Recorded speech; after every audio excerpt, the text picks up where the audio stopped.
Definition क्या है? Definition वो वही है। एवोगाड्रो नंबर क्या होता है? Avogadro number is the number, Avogadro number is the collection. Collection का मतलब तादाद। कितनी कितनी कलेक्शन है? 6.0 × 10⁻23, यानी कि हमने इतने पार्टिकल इकट्ठे कर दिए, इतने पार्टिकल इकट्ठे कर दिए। अगले पॉइंट बताता है it is represented by the N A. ये एमसीक्यूज के लिए भी अहम है दोनों चीजें।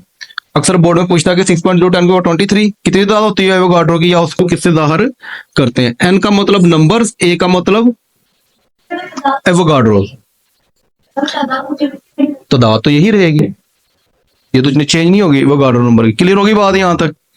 तो उसको इससे जाहिर करते हैं। हिंस, अब ये डेफिनेशन में सारा लिखना है आपने। Hence the 6.10⁻23 number of atom molecule of formula units, यानी तीनों कोई भी हो सकती है।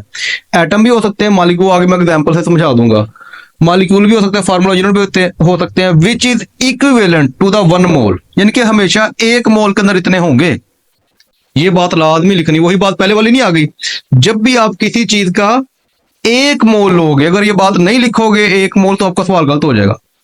जब भी आपने किसी भी चीज का 1 मोल लेना है, तो उस 1 मोल के अंदर हमेशा आपकी जो तादाद होगी रिस्पेक्टिव सब्सटेंस, उस सब्सटेंस का। अगर मैं एटम ले रहा हूं तो एटम कहेगा। रिस्पेक्टिव का मतलब जो आपने चीज ली है, अगर एटम लिया तो एटम कहो, अगर मालिक्यूल लिया तो मालिक्यूल का नाम दो, अगर फार्मूला यूनिट्स लिए हैं तो ये आगे एग्जांपल में आपको समझ आ जाएगी। यहां तो कोई बात समझ पूछनी हो?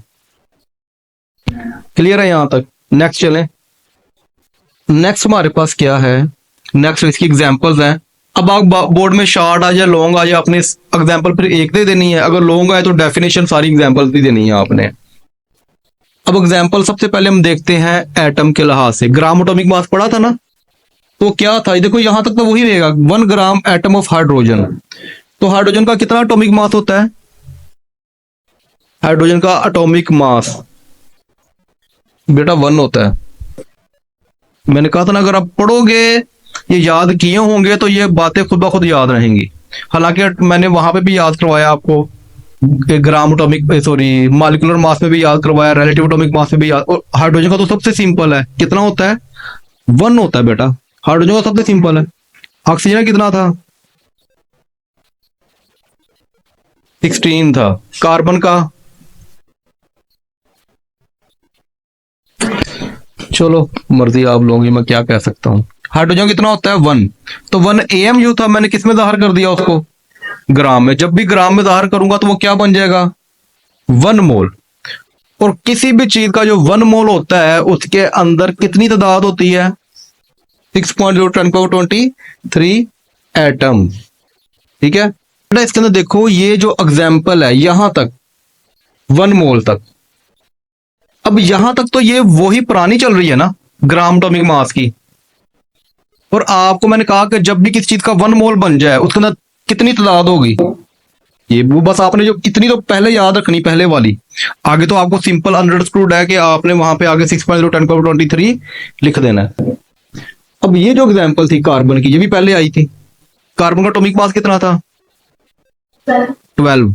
12 को हमने किस में जाहिर किया? ग्राम से क्या बन गया? 1 मोल। और 1 मोल के अंदर हमेशा कितने नंबर ऑफ एटम्स होंगे? हाँ जी, एवोगाड्रो नंबर ही होंगे।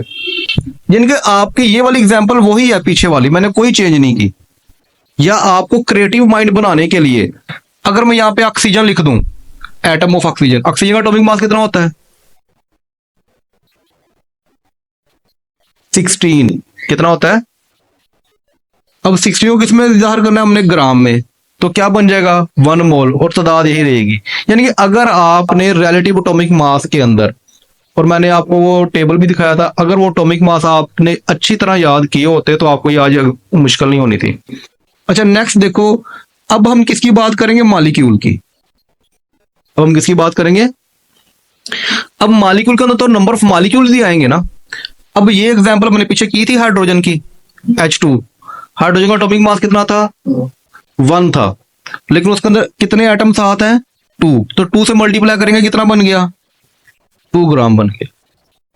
वो एटम है ये फर्क आपने ज़हन में रखना है। ये एटम है, अकेला जो होता है ये एटम होता है, और ये जो H2 है ये कोवलेंट बॉन्ड है, ये मॉलिक्यूल है। जब तक आपको ये डिफरेंस समझ में नहीं आएगा आप कंफ्यूज होते रहोगे। अब ये H2 जो है ये एटम नहीं है, इसलिए तो मैंने क्या लिखा पीछे, मॉलिक्यूल लिखा। और यहाँ पे एटम था तो मैंने पीछे क्या लिखा, एटम। और तादाद कितनी इसकी, उसमें भी मैंने एटम्स ही शो किया। अब H2 मॉलिक्यूल्स है, तो जब भी इसको मैं ग्राम में ज़ाहिर करूंगा तो क्या बन गया, मोल। 1 मोल मॉलिक्यूल का बना है, तो इसके अंदर जो तादाद होगी वो कितनी होगी 1 मोल की, हमेशा वो गाडर नंबर ही होगी। लेकिन अब मैं यहाँ पे एटम लिखूंगा, मॉलिक्यूल लिखूंगा, क्योंकि अब जो तादाद आ रही है वो एटम्स की नहीं आ रही बल्कि मॉलिक्यूल की तादाद। और वाटर की एग्जांपल हमने पीछे की है, तो वाटर का एटॉमिक मॉलिक्यूलर मास कितना था, 18 था। 18 को हमने क्या करेंगे, वाटर है, वाटर का हमारा मॉलिक्यूलर क्या बनेगा, मास 18 ग्राम। तो जब भी 18 ग्राम बनेगा क्या बन जाएगा, 1 मोल। और 1 मोल के अंदर 6.0 10 पावर 23 एटम होंगे, मॉलिक्यूल होंगे। अच्छा, अब ये जो एग्जांपल है NaCl, ये किसकी है, ये मॉलिक्यूल की नहीं है, ये फार्मूला यूनिट की है। यहाँ पे ये गलत लिखा हुआ मैंने, ये जान के लिखा है ताकि आपने ये खुद ठीक करना है। ठीक है, यहाँ पे क्या लिखेंगे हम, फार्मूला यूनिट्स। तो NaCl का फार्मूला यूनिट्स कितना था, 58.5। सोडियम का 23 था, क्लोराइड का 35.5 था। दोनों को प्लस करेंगे 58.5। पीछे मैंने सारे समझाए हुए हैं, ये वही मैंने दोबारा दी है। जब भी तो ग्राम में दार करेंगे तो क्या बन जाएगा, 1 मोल। और 1 मोल में कितनी तादाद होगी, लेकिन होगी किसकी, मॉलिक्यूलर मास की होगी, मॉलिक्यूल्स की होगी, एटम्स की होगी, किसकी होगी, फार्मूला यूनिट की। आपने याद रखना है NaCl आयनिक कंपाउंड है, तो आयनिक कंपाउंड के लिए फार्मूला यूनिट्स लगेगा। इसी तरह देखो कैल्शियम कार्बोनेट मॉलिक्यूल है, नहीं, ये हमारा क्या है, फार्मूला यूनिट्स है, आयनिक कंपाउंड है। इसका 100 होता है, 100 होता है मुकम्मल, तो इसको ग्राम में धार करेंगे 1 मोल बन जाएगा। और 1 मोल के अंदर हमेशा कितनी तादाद होगी, 6.0 10 पावर 23 फार्मूला यूनिट्स होंगे। यहां तक समझ आ गई बात की। तो ये आपने बेटा अगर लॉन्ग आ जाए तो आपने एग्जांपल लिखनी है, शॉर्ट आ जाए तो कोई सी एक एग्जांपल लिख लो, लॉन्ग आ जाए सारी लिख दो, सारा डेफिनेशन लिख दो, इसको रिप्रेजेंट किससे करते हैं वो लिख दो, तो ये सारी बातें उसके अंदर आ जाएंगी।